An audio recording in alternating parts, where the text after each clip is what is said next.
ATM पे आप जाते हैं, वहाँ पे चार्जेस पे करते हैं। एटीएम से रसीद लेनी है, आप वहाँ पे चार्जेस पे करते हैं। एसएमएस अलर्ट लेते हैं तो वहाँ पे आप चार्जेस पे करते हैं। एक हिडन चार्जेस बैंक की तरफ से जो वसूल किए जाते हैं कस्टमर से, थोड़ा थोड़ा फ्रैक्शन मिला के ये अरबों खरबों की एक अमाउंट बन जाती है। पाकिस्तान के अंदर बैंकिंग जो है सिर्फ आम सारिफ को नहीं, हमारी इकोनॉमी को निचोड़ रही है। आप ही के पैसा हाई इंटरेस्ट रेट पे बाहर दे के और आपको 1 टका नहीं देंगे। ये मिनिमम बैलेंस लेवल है, आप इस पे कर दें, इस पे पैसे कट जाएंगे आपके।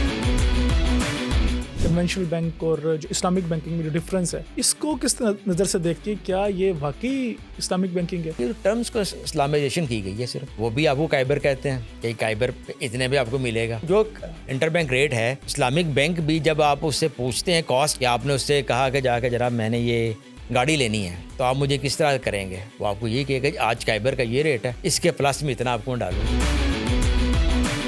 बेहतर नहीं है कि हम करंट अकाउंट की बजाय सेविंग अकाउंट से पैसे रखें? हाँ, लेकिन खोलेंगे नहीं, अब जाएं तो सही। ऐसे मिसालें हैं कि बैंक में आपका सेविंग अकाउंट था, बैंक ने आपसे पूछे बगैर करंट में कन्वर्ट कर दिया। हमारे पास बहुत सी ऐसी मिसालें मौजूद होती हैं जो उनके अकाउंट होल्डर हैं, जिनका पैसा लेके जिसको बिजनेस दे रहे हैं उसका तो प्रायोरिटी बैंकिंग कर दी, लेकिन जिनका पैसा इस्तेमाल कर रहे हैं उनके लिए लाइनें हैं। टोटल कितना पैसा होगा इन सारे जो 30 बैंक्स हैं इनके पास? में 40 ट्रिलियन प्लस का है इनके पास। इसमें से आपको, मुझे, एक एसएमई वाले को कोई फाइनेंसिंग मिलती है? कितने की मिलती है? देखिए, एसएमई का जो सेक्टर है ना, उसको अगर आप निकाल के इनके सारे फिगर भी देखें तो 150 बिलियन से ऊपर नहीं होगा। अस्सलाम वालेकुम नाज़रीन, मैं हूं Sama Faizi and you are watching public business. नाज़रीन, पाकिस्तान में बैंकिंग सिस्टम पे आए रोज़ इल्ज़ामात लगते रहते हैं कि बैंकिंग सिस्टम जो है वो हिडन चार्जेस के नाम पर, वो डिक्लेयर्ड फीसिस के नाम पर जो कंज्यूमर्स हैं उनकी जेबों से पैसे बटोरता रहता है। इस पे बात करने के लिए आज हमारे साथ मौजूद हैं चार्टर्ड अकाउंटेंट हैं, लाहौर चैम्बर ऑफ कॉमर्स के एग्जीक्यूटिव कमेटी मेंबर हैं जनाब मोहसिन बशीर साहब। उनसे जानेंगे कि किस तरह से बैंक्स जो हैं वो लूट रहे हैं, उनके जो सार्फिन हैं उनकी जेबों पर डाका डाल रहे हैं और सार्फिन इससे किस तरह से बच सकते हैं। अस्सलाम वालेकुम सर। वालेकुम अस्सलाम। सर, एटीएम के नाम पे, एटीएम पे आप जाते हैं, आप वहाँ पे चार्जेस पे करते हैं। अगर आपने एटीएम से रसीद लेनी है, आप वहाँ पे चार्जेस पे करते हैं। अगर आप एसएमएस अलर्ट लेते हैं तो वहाँ पे आप चार्जेस पे करते हैं।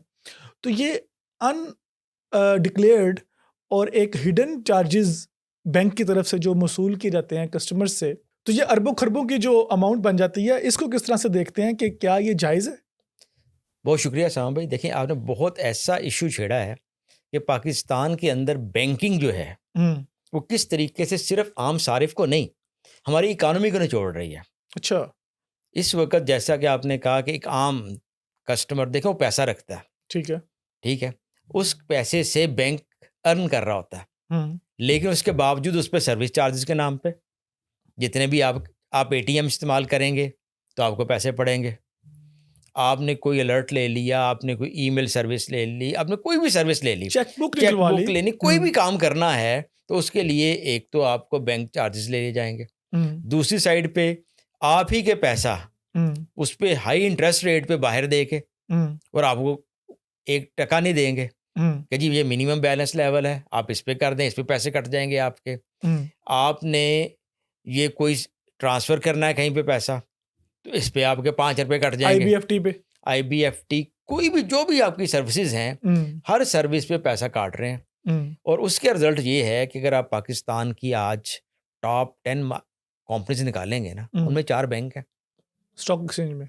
हाँ जी, ओवरऑल पाकिस्तान के स्टॉक एक्सचेंज में और कैपिटलाइजेशन के ऊपर, उसमें सबसे ऊपर हमारा इस्लामी बैंक में ज़ान बैंक भी है। बैंक इस्लामी जो हम कहते हैं, कन्वेंशनल बैंक और जो इस्लामिक बैंकिंग में जो डिफरेंस है, इसको किस नज़र से देखते हैं आप, क्योंकि चार्टर्ड अकाउंटेंट हैं? इसके ऊपर ज़रा रोशनी डालिएगा कि क्या ये वाकई इस्लामिक बैंकिंग है? नहीं, ये टर्म्स को इस्लामाइजेशन की गई है सिर्फ, वो भी आपको काइबर कहते हैं कि काइबर इतने में आपको मिलेगा। कराची इंटरबैंक जो इंटरबैंक रेट है, इस्लामिक बैंक भी जब आप उससे पूछते हैं कॉस्ट, कि आपने उससे कहा कि जाकर जनाब मैंने ये गाड़ी लेनी है तो आप मुझे किस तरह करेंगे, वो आपको ये कहेगा आज काइबर का ये रेट है, इसके प्लस में इतना आपको डालूंगा। तो ये इस्लामिक तो ना हुआ? मुझे तो नहीं लगता। उसके अलावा एक और चीज़ देखें अगर आप, मैं क्योंकि स्कॉलर इस मजहबी तो नहीं हूँ, लेकिन एक ऐसी बात करूँगा कि अगर आप कन्वेंशनल बैंकिंग से रनिंग फाइनेंस लेते हैं, बिजनेस की बात करूँगा, तो आपने अगर एक दिन उस पैसे को यूज़ किया तो एक दिन का इंटरेस्ट पड़ेगा। वेयर ऐसे अगर मैं इस्लामिक प्रोडक्ट ले लेता हूँ जाके कि मुझे ये चीज़ लेके दे दें, तो वो मैं उन्हें कहता हूँ कि जनाब 60 दिन का था, मैं 15 दिन में वापस करना चाहता हूँ, वो वापस नहीं लेंगे मुझसे। भाई 60 दिन के आपको पैसे पड़ेंगे पूरे। अच्छा, ज़बरदस्ती है। ज़बरदस्ती है कि नहीं जी हम नेगोशिएट नहीं कर सकते आपसे। अच्छा, यानी कि उनका फ़ायदा हर चीज़ अच्छा की। मोसी साहब मुझे ये बताइएगा कि मेरे अकाउंट में लेट्स सपोज 2-2.5 लाख 3 लाख रुपया पड़ा है, ईयर एंड हो रहा है, ईयर एंड पे ये सर्विसेज चार्जेस आपके कटते हैं ना सारे? नहीं सर, साथ-साथ अच्छा, करते हैं अब तो। अब साथ-साथ करते हैं। साथ-साथ करते हैं, मंथली आपको मैसेज नहीं आता कि जनाब आपके एसएमएस चार्जेस कट गए ₹250। ये मैंने ऑप्ट किया हुआ है ना एसएमएस चार्जेस की। देखिए ये मैं मेरी अपॉर्चुनिटी नहीं लेता, अगर मैं ये सर्विसेज अवेल नहीं करता, उनकी सर्विस अवेल नहीं करता, तो मेरे नहीं कटेंगे पैसे। लेकिन इसमें देखें ना, अब आज आपकी तमाम चीज़ें डिजिटलाइज़ हैं, कितना फ्रॉड हो रहा है। बैंक को मुझे इन्फॉर्म करना चाहिए कि जनाब ये पैसा आ रहा है, ये जा रहा है। अच्छा, ये ये किसकी आप कह रहे ज़िम्मेदारी हैं है? कि this is the responsibility of the bank. The जैसे बैंक। मैंने पैसा दिया ना, देखिए मैंने उन पे एतमाद किया। बैंकिंग क्या चीज़ का नाम है? एतमाद का नाम है, बिल्डिंग का नाम तो नहीं है कि हम किस तरह बेफिक्र हो के अपना पैसा उसके अंदर रख देते हैं। एतमाद है। अब क्यों लेना ही पड़ती है मुझे एसएमएस सर्विस, क्यों ज़रूरत है? इन पे कंपल्शन होनी चाहिए। और शायद याद हो शुरू में ये फ्री था। हाँ, शुरू में फ्री था। ठीक है ना, ये स्टेट बैंक की नाअहली है कि देखिए मेरे बैंक के अंदर कोई ट्रांजैक्शन हो रही है तो मुझे पता नहीं चलना चाहिए, पता मैं चलना चाहिए। और मुझे इन्फॉर्म करने का चार्जेस ले रहे हैं मुझसे। क्योंकि साइबर अटैक्स बहुत ज्यादा हो गए हो रहे हैं आपका ना, ये आर्गुमेंट ये ये देखें साइबर अटैक से रोकना, बैंक प्रॉफिट कमा रहा है ना मेरे पैसा रख के। नंबर है, छोटे कस्टमर का पीएलएस खोलते ही नहीं है। पीएल ठीक है, कहते हैं जी करंट में रखें। अच्छा, अब करंट के अंदर वाला जो मुझे पैसे ये समझ नहीं आ रही, आप बैंक के पास जाते हैं, वो कहते हैं जनाब सेविंग अकाउंट ना खुलवाएं, करंट अकाउंट खुलवाएं, इसकी क्या वजह? इसकी वजह ये देखें, करंट में आपका सारा पैसा वो मार्केट में भी नहीं देंगे। बड़ा पाकिस्तान में तो बड़ा अच्छा बिजनेस मॉडल है ना, गवर्नमेंट ऑफ पाकिस्तान को आपने देना है, उसने टैक्स के पैसे काट के आपको प्रॉफिट दे देना बैंक को। बैंक के जैसे कहते हैं कि पांचों घी में कि बैंक ने अपने कस्टमर को कोई भी सर्विस फ्री नहीं देनी, उसका पैसा लोन दे दिया, लोन से कमाई की और अपनी मलाई खा ली, लस्सी छोड़ दी बाकियों के लिए। आपको तो क्या मिला? सिर्फ ज़हनी एक सुकून है कि यार मेरा पैसा घर में रखेगा रहेगा तो इसके ऊपर डकैती ना हो जाए। लेकिन जो डेली बेस पे डकैती आपके साथ हो रही है, डेप्रिशिएट तो वहां भी होगा ना। बैंक में बड़ा इससे तो बेहतर नहीं है कि हम करंट अकाउंट की बजाय सेविंग अकाउंट से पैसे रखें? हाँ, लेकिन खोलेंगे नहीं, अब जाएं तो सही। ऐसे मिसालें हैं कि बैंक में आपका सेविंग अकाउंट था, बैंक ने आपसे पूछे बगैर करंट में कन्वर्ट कर दिया। अच्छा, ये हुआ है? ये हुआ है, हमारे पास बहुत सी ऐसी मिसालें मौजूद होती हैं कि आपने कोई सेविंग अकाउंट खोला था, उन्होंने कहा जी हमने नोटिस दिया था, आपको मसूल नहीं हुआ, आप आए नहीं। हाँ जी, उस पर मसूल नहीं हुआ, वैसे हर चीज़ का पैसा कट जाएगा उसके अंदर। लेकिन बात ये रेगुलेटर नहीं है ना, स्टेट बैंक ने ये देनी थी चीजें। तो मोहसिन साहब, अगर मुझे बैंक से कोई मसला है, एक तो आप बैंक की किसी भी कंप्लेंट हेल्पलाइन पे कॉल करें ना, वो आपको ऐसे ऐसे अजीब वो पढ़े लिखे से जवाब देती है ना, या देता है, वो जो भी ऑपरेटर उसने बैठाया, वो बंदा कहता है कि यार मैं फ़ोन बंद ही कर दूं, मैं क्यों इनको फ़ोन कर क्यों रहा हूँ। कोई ऐसा गवर्नमेंट का कोई मुहतसिब या कोई इदारा एक ऐसा है जहाँ पे आप बैंक की कंप्लेन लेके चले जाएं, बैंक ने मेरे साथ ये किया? देखिए, बैंकिंग मुहतसिब का इदारा तो मौजूद है। कितना फ़ाल है वो? उसकी फ़ालियत का ये है कि मैंने एक टेस्ट केस किया, एक कंप्लेंट है मेरी उनके पास, स्टिल है और शायद उसको 8 महीने हो गए हैं, ठीक है, कोई रिप्लाई नहीं है। बैंक ने मेरे साथ एक काम किया और इतनी ऑस्टेरिटी ड्राइव चल रही है, हमने इतना बड़ा इदारा है वो बनाया होगा, उस पे लोग तनख्वाह लेते होंगे, बिल्डिंग कुछ सारा, नहीं है। और वो आप देखें, पहले बैंक है, बैंक के अंदर भी कंज्यूमर प्रोटेक्शन डिपार्टमेंट के लोग बैठे हुए हैं, वो आपको नहीं फैसिलिटेट करेंगे। फिर स्टेट बैंक है, उसका कंज्यूमर प्रोटेक्शन डिपार्टमेंट है, फिर बैंकिंग मुहतसिब है, लेकिन कहीं सुनवाई नहीं है किसी की। बैंक करते क्या है? बैंक की शिकायत लेके मैं किसके पास जाऊं?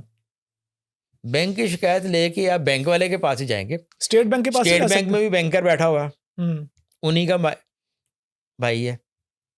आप एक तो पहुंच नहीं पाएंगे स्टेट बैंक, आपको पता ही नहीं होगा कहाँ पे। आप ऐसे तो जा नहीं सकते, ईमेल का रिप्लाई नहीं आएगा।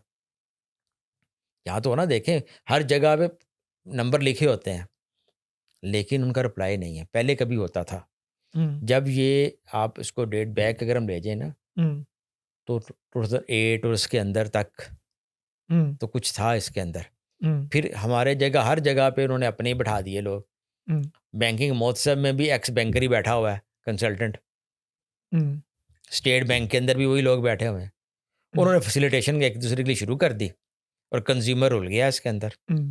अब देखें ना, बैंकों के अंदर भी डिस्पैरिटी इतनी है कि आप अक्सर बैंकों में देखा होगा आपने कि अब ब्रांचेज हैं प्रायोरिटी बैंकिंग, बड़े प्रायोरिटी बैंकिंग, हाँ जी, हर बैंक ने बना दी हैं ब्रांचेस कि जो अपने हायर एंड के कस्टमर हैं उनको 5 स्टार फैसिलिटीज़ दें, जिनके पैसे लेके उनको फैसिलिटेट करते हैं। जो हायर एंड का कस्टमर होता है, जिसको लोन देते हैं, पैसा होता है तमाम उनके जो जिसे कस्टमर्स हैं, जो उनके अकाउंट होल्डर हैं, जिनका पैसा लेके जिसको बिजनेस दे रहे हैं, उसका तो प्रायोरिटी बैंकिंग कर दी। लेकिन जिनका पैसा इस्तेमाल कर रहे हैं उनके लिए लाइनें हैं।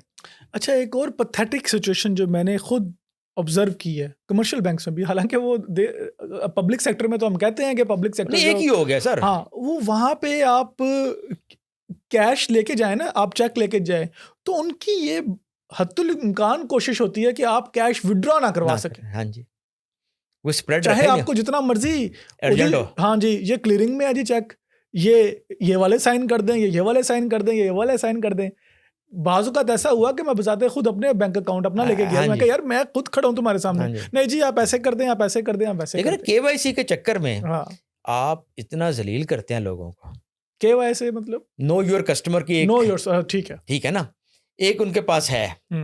लेकिन देखें, जैसे आपने कहा मेरा चेक है या आपका चेक है, आप खुद गए हैं, नहीं कर रहे जी, आप उसी ब्रांच में जाएं। अब आप इधर रह रहे हैं, इंस्ट्रक्शंस ये है उनको कि आपने बस देना नहीं है, संभाल के रखना है। क्यों? कैश को स्प्रेड जो जहाँ से समझ आती है कि जितना कैश इनको रखना चाहिए ब्रांच के अंदर उतना होता नहीं है। वो कहाँ होता है? देखिए, स्टेट बैंक के पास है, इनके कैश हाउसेज हैं, वहाँ से, क्योंकि इन्होंने मार्केट के अंदर निकाला होता है ना, लोनिंग दी होती है, ठीक है, एक रिटेंशन रखनी होती है, उसमें मिसयूज करते हैं। ये स्टेट बैंक को सोचना चाहिए। कहते हैं कि हर बैंक में, जहाँ तक मेरा ख्याल है, 5% जो है वो तो उन्होंने स्टेट बैंक में रखना है ना, कोई 20% कैश इन हैंड रखना होता है सेपरेट। ठीक है, टू मीट द डेली आपकी जो चीज़ें हैं उसको भी मिनिमाइज करने के लिए।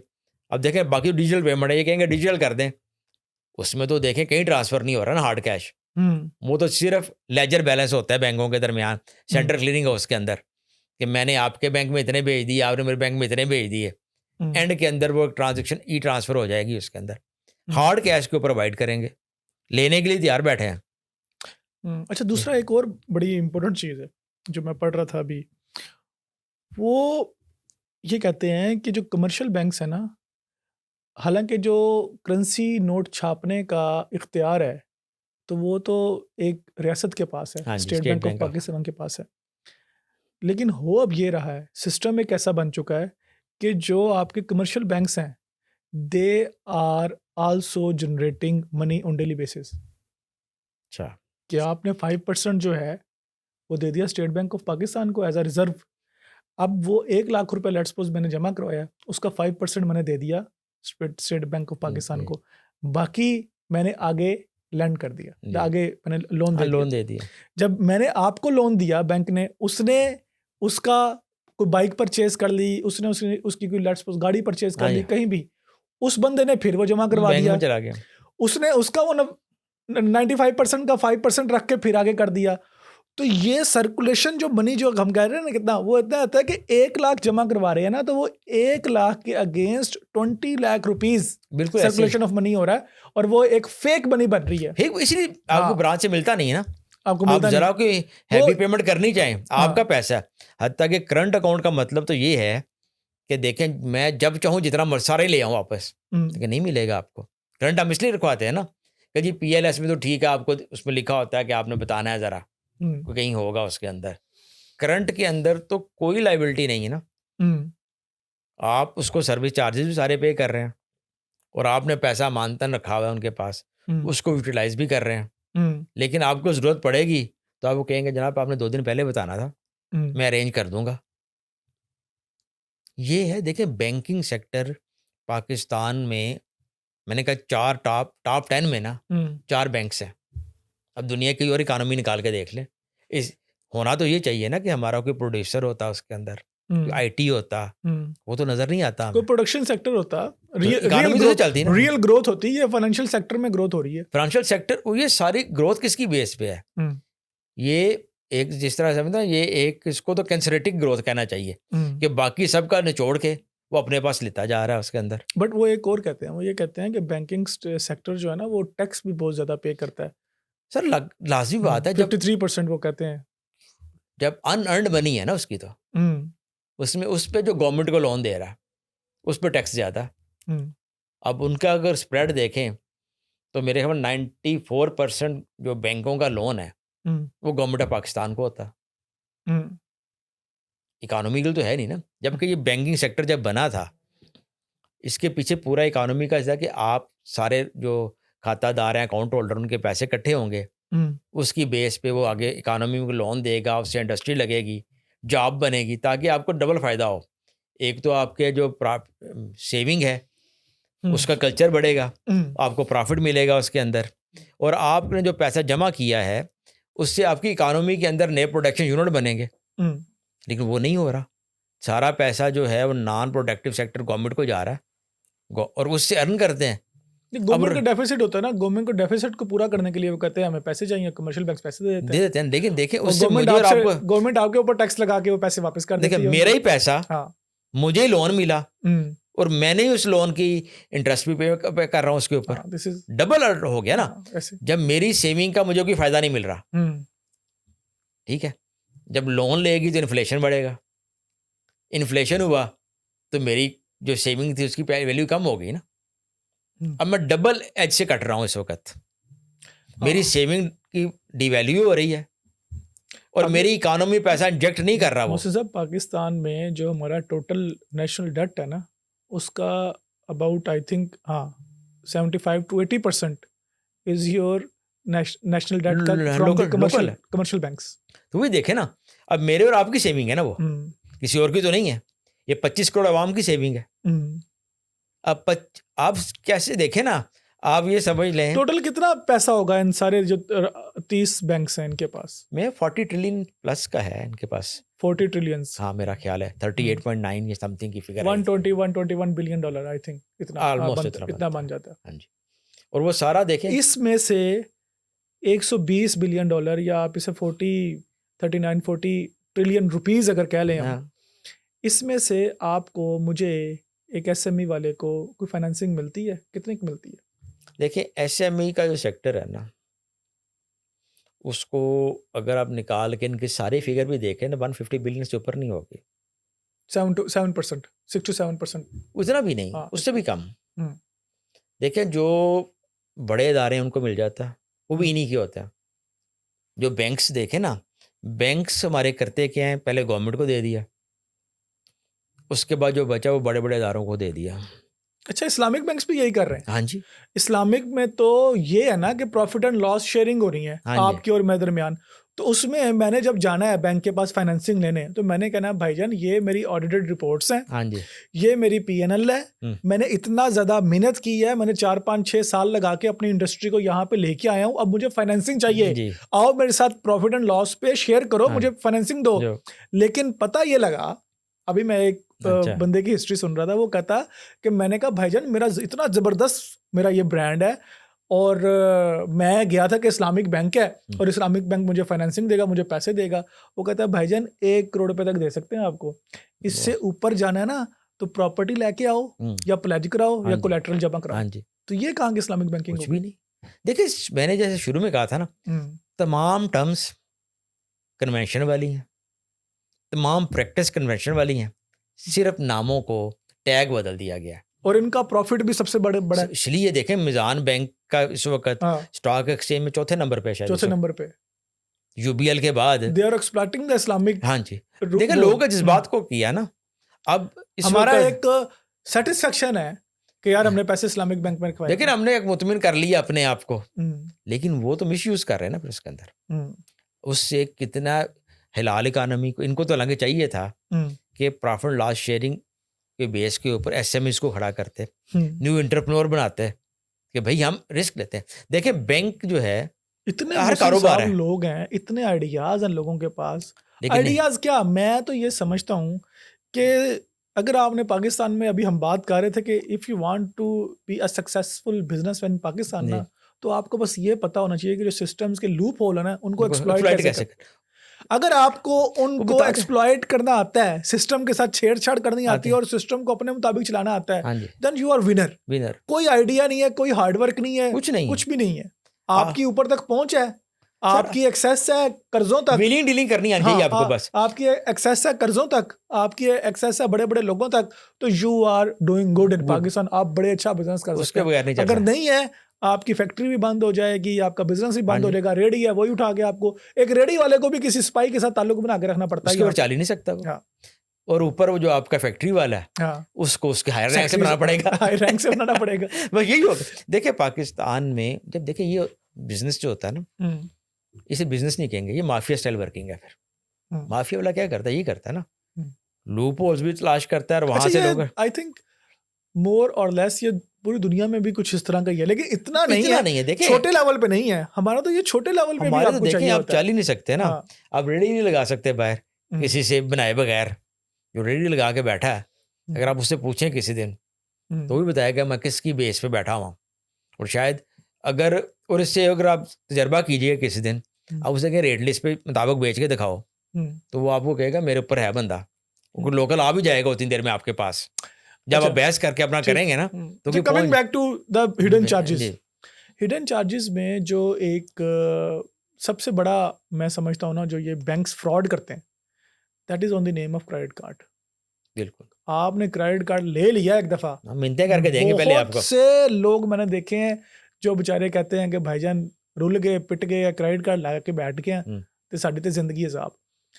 कितने % चार्ज करते हैं ये इसके ऊपर, कितने % जाता है ये? तकरीबन इस वक्त इफेक्टिव रेट जो है ना इनका 22% है, और उस पर कंपाउंडिंग होती है। फिर 22% पे भी कंपाउंडिंग होती है। मतलब मैंने अगर 1 लाख रुपया खुदा ना खास्ता नहीं जमा करवा पाया मैं टाइमली, तो मैंने 22,000 रुपया देना है, 22,000 देना, और कंपाउंडिंग होगी फिर उसके ऊपर फिर अगला 1,22,000 रुपये होगा। ठीक है ना, कंपाउंडिंग का ये मैं सिंपल कंपाउंडिंग का बता दूं कि अगले महीने फिर आपने 1,22,000 रुपये देना, और एक ये इंटरेस्ट होगा, ये तो एक लेट पेमेंट चार्जेस भी होंगे, वो जो बनिए करते हैं बनिए वाला था, वो वाला सूद है।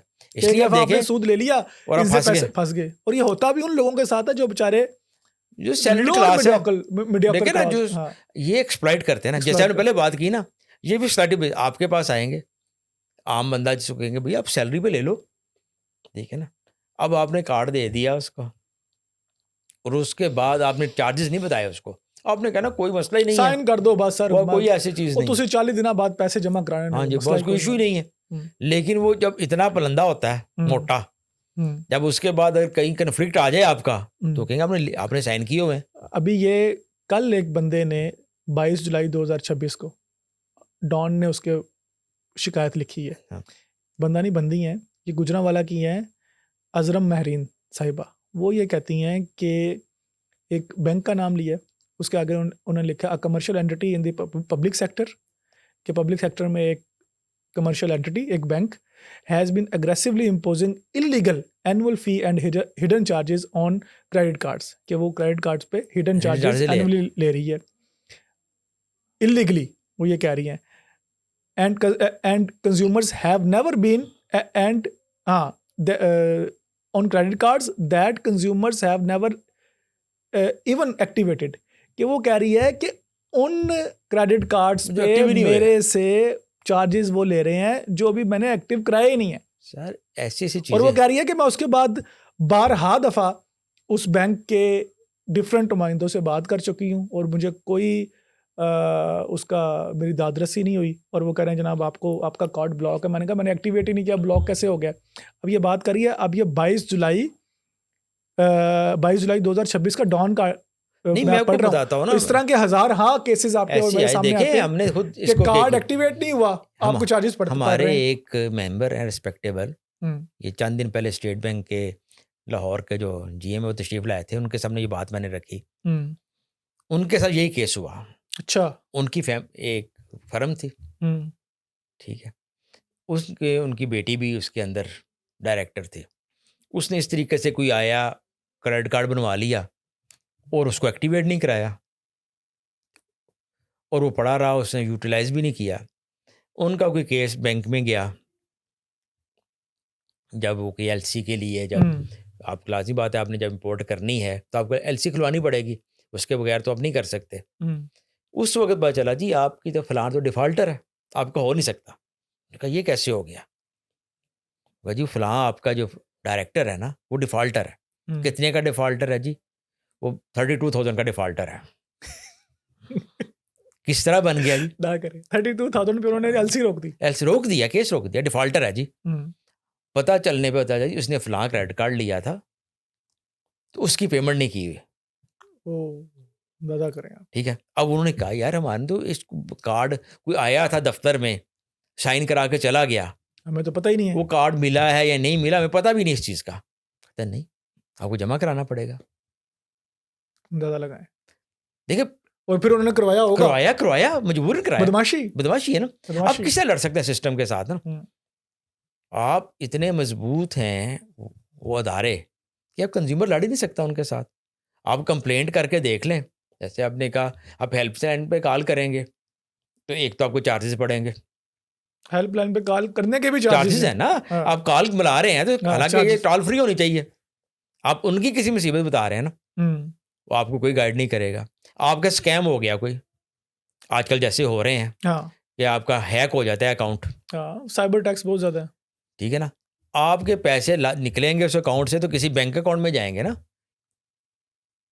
लेकिन बैंक कहेगा जी आपका अपना कसूर है, बैंक इस पर नहीं मानेगा। हालांकि देखिए उनको पूरी जो उसकी ट्रेल है वो किसके पास है? बैंक के पास है। लेकिन नहीं हो गई कोई बात, आपसे गलती से किसी अकाउंट में पैसे चले जाएं, वो वापस नहीं आएंगे, वापस नहीं, आपकी फैसिलिटेट भी नहीं करेंगे आपको वो। ये कैसा बिजनेस है? देखिए हर बिजनेस जो होता है ना उसमें रिस्क होते हैं। आप भी बिजनेस करते हैं, हम करते हैं। ये कैसा रिस्क फ्री बिजनेस है? ये तो 100% रिस्क फ्री है। आपने टोटल का टोटल आपके कस्टमर पे रिस्क है, आपका रिस्क फ्री बिजनेस है टोटल। ऐसे तो बिजनेस मॉडल नहीं चलते। फिर टैक्स तो ज़्यादा लेंगे ही ना। इतना मॉडल मुझे दे दें, मुझे इस तरह का काम, तो मुझे 53% ले लें। वैसे हम तो 60% दे रहे हैं इस वक्त भी। जो बिजनेसमैन है इफेक्टिव रेट 60% दे रहा है इस सब के बावजूद भी। लेकिन ये सुकून से बैठे, आप पैसे सारे ज़माने से इकट्ठा करना, अब मजबूरी है, कैश आप हैंडल नहीं कर सकते, पॉसिबल नहीं है कि हम पोर्टलियाँ बना के जाएँ और वहाँ पर करें। उसको एक्सप्लॉइट कर रहे हैं कि आपके पैसे होंगे। और अब तो और बहुत है, आपको मंथ एंड पे, पहले कभी सुना करते थे कि ईयर एंड पे क्लोजिंग होती है, अब हर मंथ एंड पे बैंक से फ़ोन आ जाता है कि जनाब ये 2 चेक आए ना आपके, इनको ज़रा कैश ना करवाएं, रोक लें ज़रा, रोक लें सर मेहरबानी इनको रोक लें। क्यों रोक लें? यानी कि किस किस्म का मजाक है? ये स्टेट बैंक को सोचने की ज़रूरत है ना।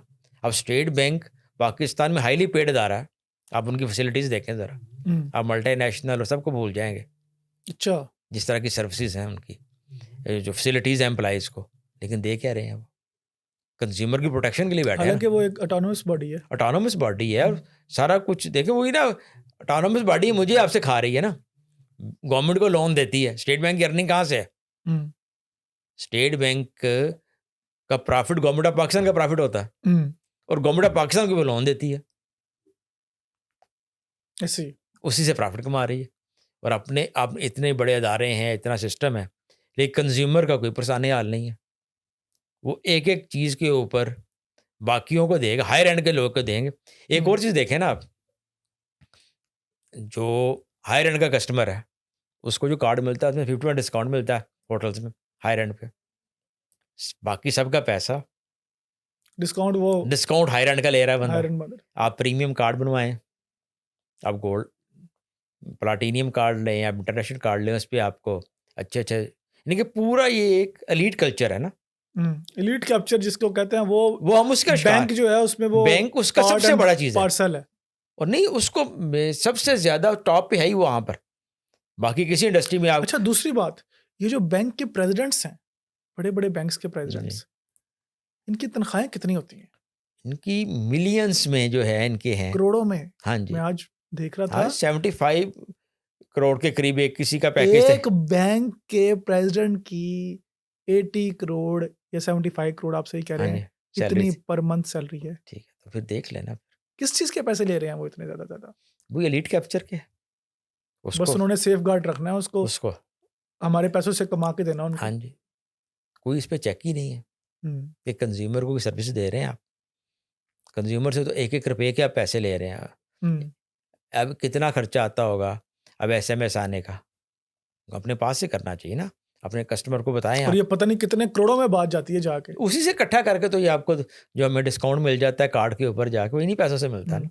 अच्छा, मुझे एक और समझ नहीं आती, वो जो चिट निकलती है जब हम ATM से पैसे निकलवा लेते हैं, पैसे हैं, उसको भी 4-5 रुपए एक तो वो 5 रुपए की एक पेपर बनता है। नहीं, हालांकि वो एक सिस्टम ही है, वो निकला। ये कहाँ से बनता है, उसको समझ नहीं आती। और अच्छा, अभी बाज़-औक़ात आप ऑनलाइन ट्रांसफर भी करते हैं ना, उस पे भी कुछ कटौतियां मैंने देखा होते हैं, सर्विस चार्जेस हो रहे हैं 5 रुपए या 1000 के ऊपर, इस तरीके से चीजें हैं।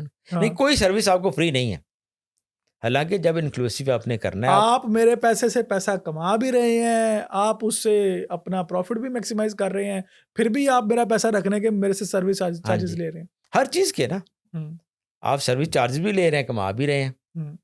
आपने जैसे कहा कि अब वो रोल कितने का होगा और उसको रंग क्या दिया जाता है। देखे ना, हम भी उस एनवायरनमेंट को सेव करना चाहते हैं, सेव द ट्री के लिए, तो भाई पल्ले से करो ना, पल्ले से करो, इतना प्रॉफिट कमा रहे हो पल्ले से करो, पल्ले से करो ना, मुझे क्यों फाइन दे रहे हो उस चीज का।